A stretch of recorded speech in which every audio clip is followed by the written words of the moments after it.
Sveiki visi! Pabandykime įsivaizduoti tokią situaciją.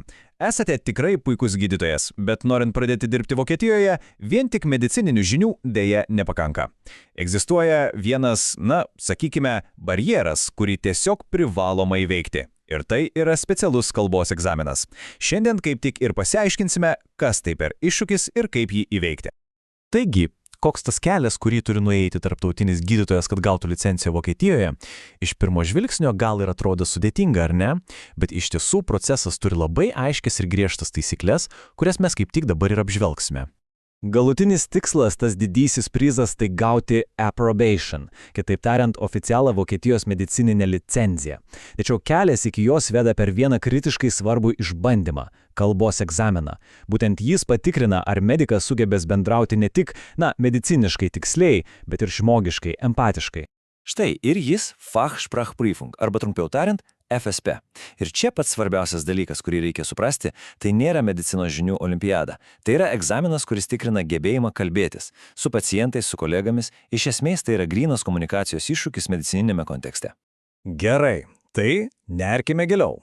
Kas konkrečiai laukia bendrosios medicinos gydytojų? Per 1 valandą jie turi įrodyti savo įgūdžius, atlikdami 3 visiškai skirtingas užduotis. Kiekviena iš jų tikrina vis kitokį gebėjimą. Egzamino struktūra, žinote, tiesiog genialiai paprasta ir logiška, ji puikiai imituoja tikrą gydytojo dieną. Viskas prasideda nuo pokalbio su pacientu, tada neišvengiamas darbas su dokumentais, o galiausiai atvejo aptarimas su kolega. Ir kas svarbiausia, kiekvienam etapui skiriama lygiai 20 minučių. Pirmoji dalis, ir turbūt pati žmogiškiausia, tai pokalbis su tariamu pacientu, kurį beje vaidina aktorius. Čia egzaminuotojai stebi ne tai, kaip vartojami sudėtingi terminai, o tai, kaip atidžiai klausomasi. Ar mokama nuraminti, paaiškinti viską paprastais žodžiais. Tai, sakyčiau, ne tik klausimosi, bet ir išgirdimo testas. Ir staigus posūkis. Po to empatiško pokalbio visiškas perėjimas prie šalto chirurginio tikslumo. Visa, kad tik surinkta informacija turi virsti formaliu, oficialiu medicininiu įrašu. Paprasta kasdienė kalba keičiama į precizišką medicininę vokiečių kalbą. Tai tarsi vertimas iš vienos kalbos į kitą, nors abijos vokiškos. Na ir pagaliau, finalas. Paskutinis etapas tai atvilio pristatymas kolegai, kurio vaidmenį atlieka vienas iš egzaminuotojų. Čia jau viskas susiveda į vieną tašką.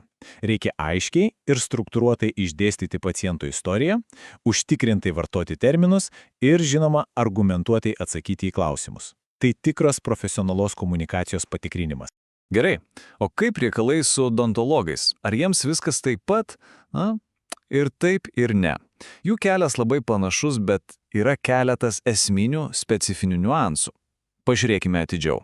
Taigi, iš pirmo žvilgsnio viskas identiška. Pokalbis, dokumentai, pristatymas, 20 minučių kiekvienai daliai. Bet, kaip sakoma, velnias slypi detalėse. O tos detalės išlenda būtent trečiojoje, paskutinėje dalyje. Štai čia ir matome tą esminį skirtumą. Trečioje dalyje odontologai ne tik pristato paciento atvilį, bet ir gauna, sakykime, papildomą galvosūkį. Aprašyti panoraminę rentgeno nuotrauką ir, kas svarbiausia, pasiūlyti kelis galimus gydymo planus. Tai jau reikalauja ne tik puikios kalbos, bet ir klinikinio mąstymo demonstravimo. Kiekgi kainuoja toks malonumas? Odontologijos FSSPO egzamino kaina daugumoje Vokietijos žemių sukasi apie 450 €. Gerai, aptarėme, kas tai per egzaminas. O dabar, ko gero, svarbiausia dalis – kaip jį išlaikyti. Pažvelkime į tas auksinės taisyklės ir sąlygas, kurias tiesiog būtina žinoti. Čia yra keletas, tiesiog geležinių taisyklių. Pirma ir svarbiausia. Be oficialaus B2 ar C1 lygio vokiečių kalbos sertifikato net neverta bandyti registruotis. Antra, čia nėra jokių balų, tik išlaikyta arba neišlaikyta. Ir dar vienas labai svarbus, gal net raminantis faktas. Jei nepasiseka, pasaulis nesugriūva. Galima bandyti vėl ir vėl. Bandymų skaičius šiuo metu nėra ribojama. Šita citata iš vienos kalbos mokyklos, man atrodo, puikiai pataiko į 10.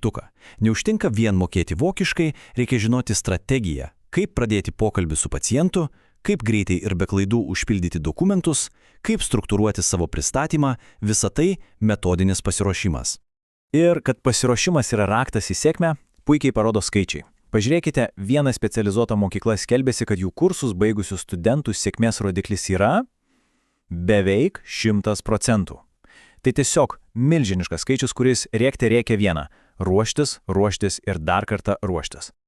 Visa tai verčia susimastyti. Galbūt šis Vokietijos VSP pavyzdys rodo, kad ateities medicinoje vienu svarbiausių įgūdžių tampa ne tik diagnozavimas, bet ir gebėjimas apie tai kalbėti aiškiai, empatiškai, o dar ir svetima kalba.